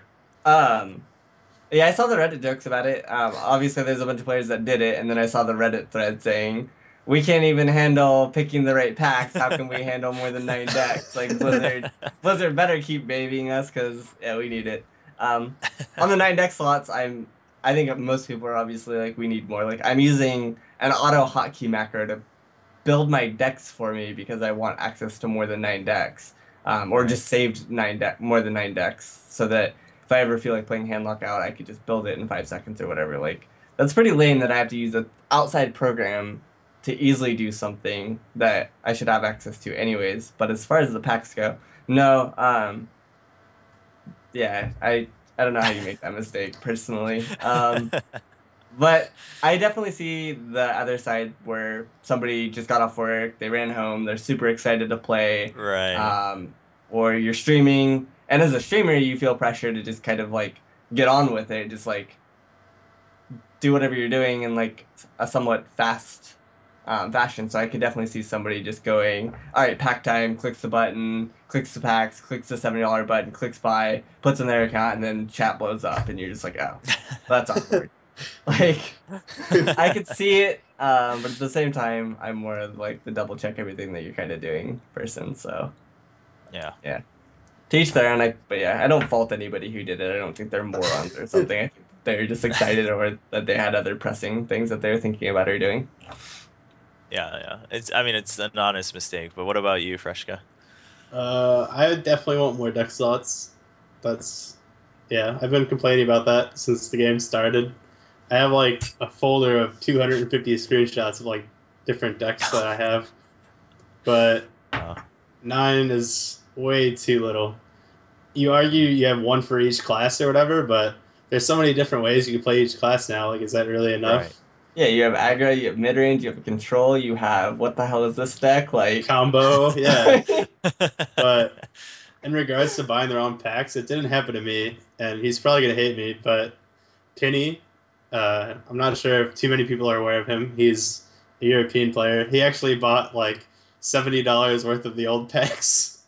Yeah. So yeah, A it lot of definitely people happens did. to people. So Yeah, it Titan sucks. did. Yeah, Trump bought a did. handful. Celeste did. Like yeah, Yeah. so many people, and people I threw think down on those old packs. at Get least them they while have they're lots hot. of dust now. Well, Yeah. if anybody does make that honest mistake, if you spent cash, it doesn't work with gold, but you can write a support ticket. Don't crack the packs. Yeah. Blizzard will swap them out for you as long as you spent cash.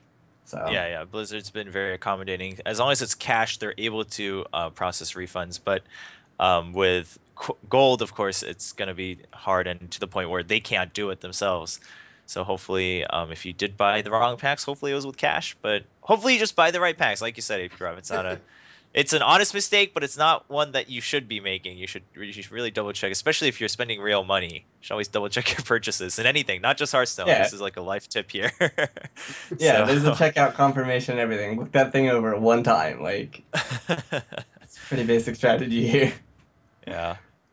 So there's that. And then on something else, I guess, when GVG was first announced at BlizzCon, this will be the last thing we touch upon today, since we're running short on time here. But people were worried about RNG becoming too big a part of the game. Of course, they released only the most RNG type of cards at BlizzCon, but then we're still seeing, a lot of them are seeing play. Like you said, even Matter Bomber probably seeing more play than some people might have expected. And then there's kind of like controlled RNG, right, in forms of the Bomb Lobber or things like that. What do you think about the aspect of RNG now that GVG cards have been released? Yeah, when they first released BlizzCon, I saw a bunch of people pop through my chat and many other chats that were like, "Oh my God, the game's dead. Too much RNG. What do we do? What do we do?" Like abandoned mission. Like we're out. Like this is done. But yeah, it's said time and time again. Don't panic. Like these are just show cards. You got to appeal to the casuals because that's most of your market. Casuals love Mhm. RNG. That's true of any card game. That the more fun Timmy-esque random cards, those are the cards that the casuals are gonna want to play because they're inherently more fun. But as far as what we're currently seeing, I don't think it's much more RNG than what we previously seen. And like you said, most of the ones that are seeing play, such as like Flame Cannon or Bomb Lobber, are very much controlled RNG, and in most spots aren't actually RNG based because you're forcing them to hit minions that you want or ideal targets, or you have contingency plans put in place for X results, and it's usually not bad. Yeah, I'm trying to think of anything that's ridiculously out of place, but I feel like most of it's just very controlled. Doctor Doom's controlled. All these cards are very much controlled and weighted on you. And their effects are worth the randomness for the most part, anyways. So it's kind of like Right. Rag or something where you're running it because it's such a strong effect. Yeah. Ragnaros was something I looked back on as soon as I saw things like Flame Cannon, Bomb Lobber. Of course, a very good, relatable card. What about you, Freshka? What do you think about RNG in Hearthstone today? I think everybody overreacts to card RNG. Like, you have to think it's a card game. Even drawing cards is RNG. So like, and in games like Magic, you have to rely on drawing lands on top of drawing cards on top of the effects working. Like, I think we're okay with Hearthstone RNG, and we can control it for the most part. So, yeah, I don't mind it. Yeah, that's actually a good note that in things like Magic, you would have to also rely on getting your resources off of your draw. So that's another step of RNG to go through And for you your win constantly conditions. see people prevailing through it. There's a reason that players are constantly winning the same tournament, or not the same tournament, but the same players are winning tournaments or Right. constantly able to get rank 1 or something like that. It's proof that the skill does shine through the RNG. Yes, the RNG is upsetting and tilting, and sometimes it's not fun, but for the most part, if you just let it play out, the law of big numbers says that the more skillful player will show through, and it's ultimately not that big of a deal. And like I said, other than Crackle, I don't think that we're seeing anything too oppressive in terms of that. Crackle's the one offender that I'm not too keen on existing, just because of such variance that one card could single-handedly take down a very big minion and it be very upsetting, because it's so cheap. So just such an effective card that you have to run it, and it has the ability to do very, very, very unfair things. So that card I'm not keen on, but everything else I think I'm acceptable, or is acceptable rather. Okay. Well, sounds good. I mean, it sounds like overall you guys think that GVG has brought in kind of a fresh look to Hearthstone, and a good one at that. I know it's only been 3 days. All of us are still very excited to theory craft and test out decks, and even the players. No one's really sure of where we're going to go from here in terms of meta, but 120 new cards is something to be excited about. I know a lot of the players who are just watching, the viewers also probably still opening packs now, and just going on from here. Thank you to both of you guys for joining us. We'll take a quick round of just shout outs for you guys for joining us here. We'll start with Freshca. Do shout outs before we wrap up the show. Yeah, just thanks to everybody who was watching. Like I said, without viewers, Hearthstone wouldn't even matter. It would just be a game you'd play with some friends, and that's about it. But it's definitely enjoyable streaming Hearthstone. I'm glad people care to watch. Yeah, I guess a little selfless plug. My Twitter, I think it's below my my webcam. Also, my stream is just Freshca, and I stream 5 days a week, so you should definitely check that out. Yeah, I'd like to shout out, obviously, Machinima, Turn 2, Chobra, and everybody for having me here. Definitely excited to be here. It was a lot of fun. And then, yeah, the viewers for obviously supporting this channel and esports in general. It's very, very, very key that people are obviously out there watching, because it gives us a very exciting part of our game to, well, to be excited about, is people willing to put on productions and stuff to appease you guys. It gives us more content to put out. And then my stream itself, shout out to the Army of Little Monsters, love all of you guys. Thank you guys for all of your support. If you guys haven't checked out my channel, it's just twitch.tv/Apdrop. Same thing as my Twitter. Feel free to follow on there. I post a lot of stuff, a lot of funny moments in the game, and just general thoughts and ideas that I have. And then happy to answer any questions if you guys have any. Feel free to throw them up in chat, PM them, whatever. But yeah. Sounds good. Also for me, I mean, thank you to all the viewers, of course, especially with Turn 2 now returning and Tabletop earlier. Thank you for your support. And if you're watching this on VOD, please continue to either keep up with the VODs or watch us live, same time, every week after Tabletop, which will be after Deck Wars, just a whole afternoon, approximately 6 hours of Hearthstone every Wednesday, NA time. So thank you for watching. Of course, shout out to Machinima and IRThuSite for having us all here. I'm honored to be the new face of Turn 2. Myself, I also stream pretty much 5 days a week, lots of Hearthstone, maybe some other titles here and there, but you can check out my stuff. It's all Host Chobra. You can see below here on the screen, and then also on Twitter and Facebook, you'll see updates there. Facebook a little bit more for like larger updates, but Twitter will be the main form of conversation if you want to ask me questions or things like that. Thank you once again to Freshca and Apdrop for joining us here on Turn 2. It was the return of Turn 2. It was great to talk about Goblins versus Gnomes. We'll be back next week, probably to discuss more GVG, but hopefully the meta will be a little bit more settled by then. See you guys all later.